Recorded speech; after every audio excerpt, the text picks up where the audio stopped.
Hello guys, welcome to Asian K drama lovers. Beauty of resilience के part 9 के highlights कम Hindi explanation के साथ फिर से आपके सामने हाजिर हूँ। आशा करती हूँ ये एपिसोड आपको पसंद आएगा। एपिसोड की शुरुआत में दिखाया जाता है कि वेजी बच्चे से बाहर जाने का रास्ता पूछती है तो वो कहता है कि यहाँ से कोई चल के बाहर नहीं जा सकता। तो वेजी समझ जाती है कि वो चल के नहीं पर उड़ के बाहर जा सकती है। फिर वो दौड़ के अपने दोस्तों के पास पहुंचती है और उनसे कहती है कि वो चल के नहीं टेलीपोर्टिंग से यहाँ से बाहर जा सकते हैं। फिर सभी टेलीपोर्टिंग करके बाहर निकलते हैं। वेजी लिंगवे के साथ बाहर आती है। फिर वे सभी पैगोडा के दूसरे फ्लोर में पहुंच जाते हैं, यानी कि सेकंड लेवल में। आगे आने पर उन्हें रिवर दिखाई पड़ता है। उन्हें रिवर पार करना होगा। लिंगवे बताती है कि वे चलकर रिवर पार नहीं कर सकते, ये नदी बहुत ज़्यादा खतरनाक है। कि तभी वेजी को उनके पीछे डेमोन फॉग दिखाई देता है। वो सबको वो फॉग दिखाती है। ये फॉग आदमी को कंफ्यूज कर देता है, जिसे देखकर कुछ लोग गेम छोड़कर भाग जाते हैं। उन्हें कुछ समझ नहीं आ रहा था कि कहाँ जाए कहाँ ना जाए। फिर वेजी बताती है कि उन्हें डेमोन फॉग की तरफ चलना चाहिए।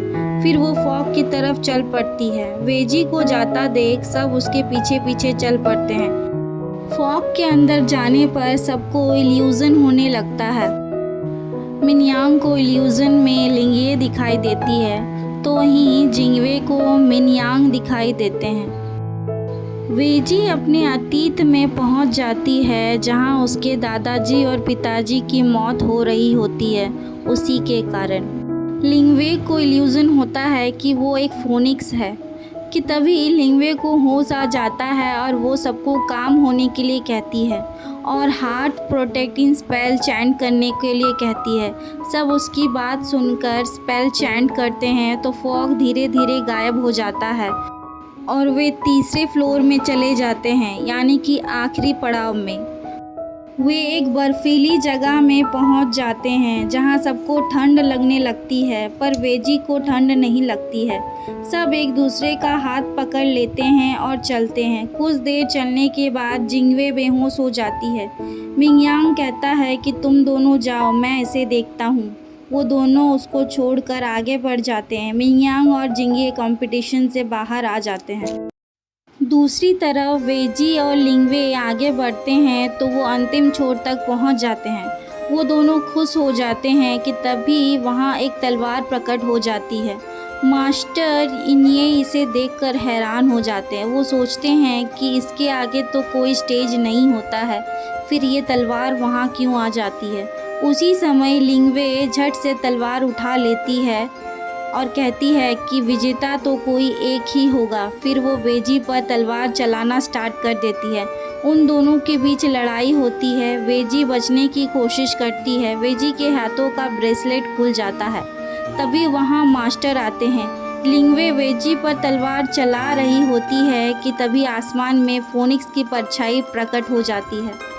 अब यह देखकर सब चौंक जाते हैं। मास्टर को भी लगने लगता है कि लिंगवे ही फोनिक्स है। वेजी अपना ब्रेसलेट उठाती है और लिंगवे को डीन विजेता घोषित करते हैं। सब बहुत खुश हो जाते हैं कि तभी डेमोन राउंड में हुआरोंग फूल पूरी तरह से खिल जाता है, जिसे देखकर सुप्रीम डेमोन लॉर्ड खुश हो जाते हैं।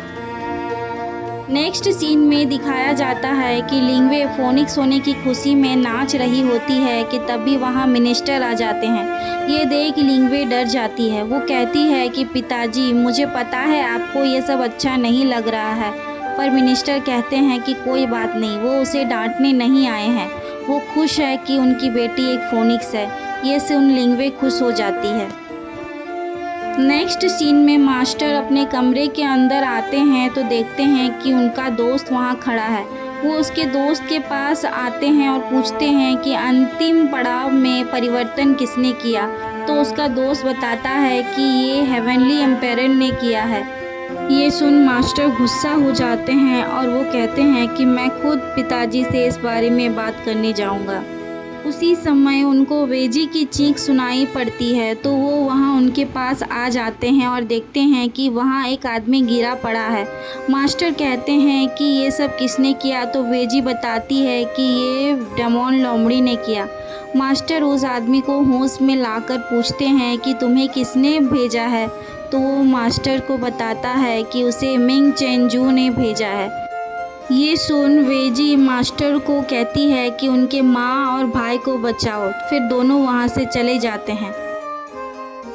नेक्स्ट सीन में दिखाया जाता है कि एक आदमी वेजी और उसके भाई को मारने की कोशिश करते हैं कि तभी मास्टर आकर उन्हें बचा लेते हैं। वेजी की माँ रोती है। मास्टर वेजी से कहते हैं कि चलो मिंग चेंजू से पूछने चलते हैं कि उसने ऐसा क्यों किया। वे दोनों वहाँ से निकल जाते हैं। रास्ते में वेजी मास्टर से कहती है कि उन्हें उनके फैमिली मैटर में पढ़ने की ज़रूरत नहीं है। फिर मास्टर वेजी को सेल्फ डिफेंस के लिए एक खंजर देते हैं। वेजी उसे लेकर खुश हो जाती है। एपिसोड 9 का अंत यहीं तक। आगे के एपिसोड के लिए मेरे चैनल पर बने रहे। तब तक के लिए अलविदा। Thanks for watching.